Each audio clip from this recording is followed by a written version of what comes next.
করেছি? হ্যাঁ, তুই পটি হুট করে ফেললি কেন? হ্যাঁ, অন্যদিন বলিস আজকে কি হয়েছিল?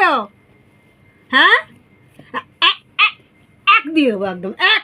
হুট করে নেমে তুই পটিটা করে ফেললি কেন? হ্যাঁ, তুমি বলতে পারো নি? এখন না এমনি বললে তো হবে না, বলতে পারিস নি? হ্যাঁ, ওকে ডেকে কিচ্ছু হবে না, মিমিকে ডেকে কিচ্ছু হবে না। হ্যাঁ, সব সময় বদমাইশি, সব সময় ডেকে ডেকে বলছে। হ্যাঁ, আবার আবার কেন করেছিস? কেন করলে এটা? একদম দিয়ে দেবো না, একদম দিয়ে দেবো না, পিঠ ফাটিয়ে দেবো একদম। হ্যাঁ, আদর হচ্ছে এখন ভুল করে অন্যায় করে বলা হচ্ছে? হ্যাঁ, বলা হচ্ছে, বলা হচ্ছে। কেন, কেন করলি? কেন করলি এরকম, কেন করলি?